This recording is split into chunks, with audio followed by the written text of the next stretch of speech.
Today I get introduced to Kagutaba.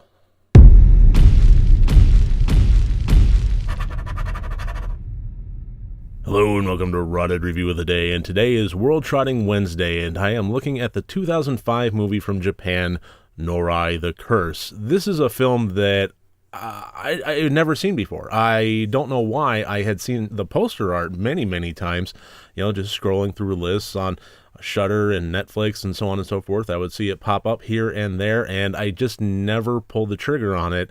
And now I'm kicking myself for not having watched it sooner. This was a really fantastic Asian horror film that had some really great slow burn elements to it.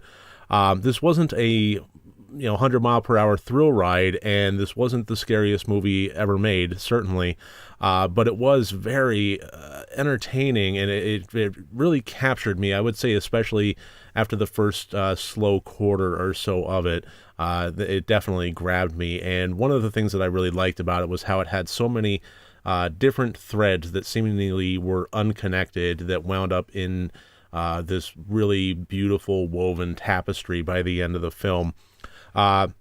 In order to get into more detail than that, though, I'm going to have to get into the categories. As always, 4 different categories, each one worth up to 25 points for a total possible score of 100 points.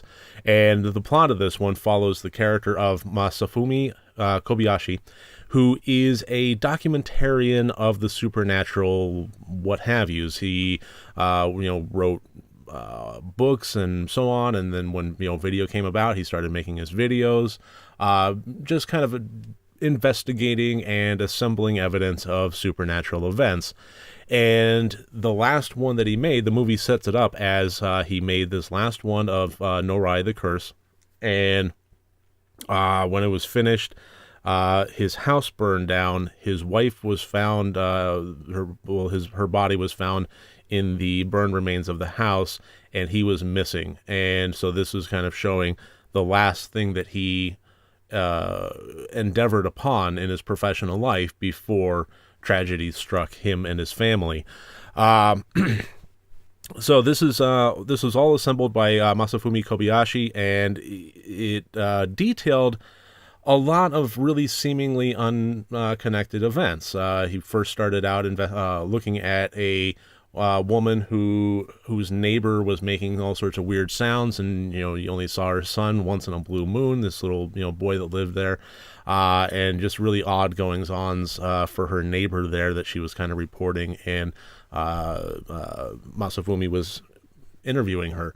Then it went on to a Japanese kind of variety show where it showed little kids being exposed to psychic testing, and had a lot of different elements to it that all told started kind of gelling together, started coming together. These characters that were totally unconnected, all of a sudden you found that they were connected in this one odd fashion, and ultimately all the signs led to this one small village esoteric kind of ritual to keep the demon of Kagutaba at bay, and the village had since been submerged once a dam was built back in the late 70s, and the ritual had no longer been performed. And the movie just kind of takes off from there with a lot of different elements going on and really fleshing out the Kagutaba mythos. And the more that Masafumi investigates, the deeper in he gets, and the more it seems like the stakes are raised. First of all, one of the things I really loved about this was just how this amounted to a very simplistic premise. Demons being, their mythos being sprouted up and haunting an entire village, or possibly eking out into the world in various fashions. It's nothing new, and it could be done very simply with a lot of very hollow screenwriting. But this movie managed to really flesh out a massive amount of details, flair, and just accoutrement that were really integrated into it to really make it rich. The mythos of Kagutaba is now very firmly ingrained in my mental archives in the same way as Pazuzu or Nyarlathotep. I really loved all the details of this one. There were elements with dogs and elements with monkeys and babies and bowing rituals and all sorts of stuff that really brought this mythos to life and really made it rich and believable and made the movie pop as a result. I gave the plot a 21 out of 25, and most of that is due to the fine detail level of intricacy that they injected into this, that they really didn't have to, but ultimately the film really benefited from having all of that. The intent, I gave a 20 out of 25. Just a little bit lower than I think it should have been. I found it fascinating. I found it creepy. I found it disturbing towards the end. There were definitely some imagery in there that I found to be quite disturbing once you understood what was actually going on. The one thing I really didn't find it to be was scary, and that's...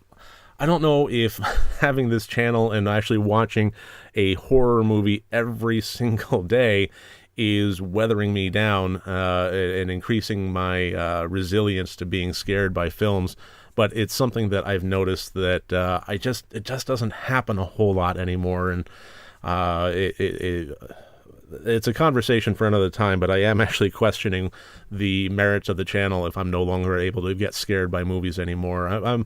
I think I'm going to be setting my sights on purposefully reviewing very scary movies, not just kind of fun movies, but I want to see if I can get scared by a movie again. But regardless, I did find this one to be creepy, and I found it to be disturbing, and I most of all, I found it to be very captivating. Once the story really got rolling, and once the character of Marika Matsumoto came on board, actress playing herself in this, everything started really gelling, and I became captivated. It was a little bit of an uphill battle until that point, but it did get me, and it kept me glued to the screen once it did.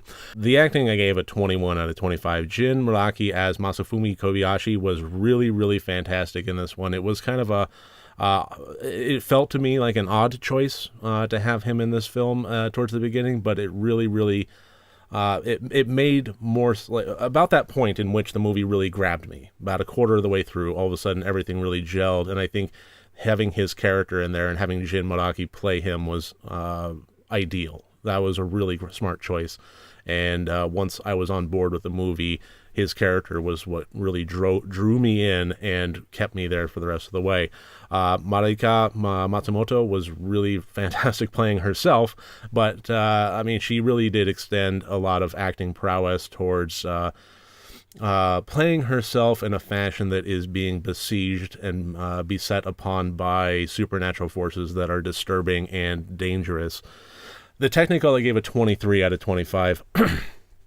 The choices that this movie made to have as many different sources as possible, all into an assembled documentary style by the researcher himself, was very brilliant and very well executed. This was not just a handheld camera, going around following Masafumi, around town. This was, there were elements of that, but then they would integrate into this Japanese variety show or this comedic show or news reports and so on. It was just all sorts of really vast array of different sources interspersed within this film to really flesh things out, and I think it really lent the entirety of the film a lot of credence, and it made it more rich. It made it more real. It showed that this is not just happening behind the lens of a singular camera that some nut job is wandering around with, but it actually has real world implications. There's news reporters talking about this. There's people going out on variety shows and talking about this, and it really caused it to really spring to life in a way that I found to be very fascinating. So I think most of the technical achievements of this film are attributed to the editing, which that's ultimately what it comes down to, is this movie was edited together beautifully. Some of the special effects and so forth were very, very slight and very, very subtle, and I think that's perfect. That's exactly how it needed to be. I would have felt a little cheated if it didn't have any whatsoever, and this was all just kind of hearsay or camera trickery. But at the same time, the very nature of this, it really couldn't have been a special effects laden shock fest, all sorts of CG all over the place. It would have felt improper considering the format of the film. So I think it was just perfect how they had it, and what they had really worked well. So 23 out of 25 for the technical. Very, very happy about that one. And that gives us a total of 85 out of 100 points. I really, really did love this movie. I wish it was a little scarier, but that may have been, maybe me, not it. I really recommend this one, especially if you're a fan of Asian horror films. This has a very, very Japanese feel to it. I don't know if this would really translate necessarily to Western mainstream horror audiences. If your idea of the pinnacle of horror achievement is the Nightmare on Elm Street series, I don't know if this is going to be to your taste. But if you want to spread your wings a little bit, try something new, I really encourage this one. I think this would work really well. If you're already a fan of Asian horror and you have that kind of, if you're accustomed to the feel of the Japanese mythos and Japanese filmmaking style, then I think this one would be an absolute must-watch. And that is my review for Noroi the Curse 2005. Really thank you for joining me here today. I look forward to seeing you tomorrow. If you like these videos, please click like and subscribe. Remember, next time you want to watch a horror movie, first make sure that it's good and rotted.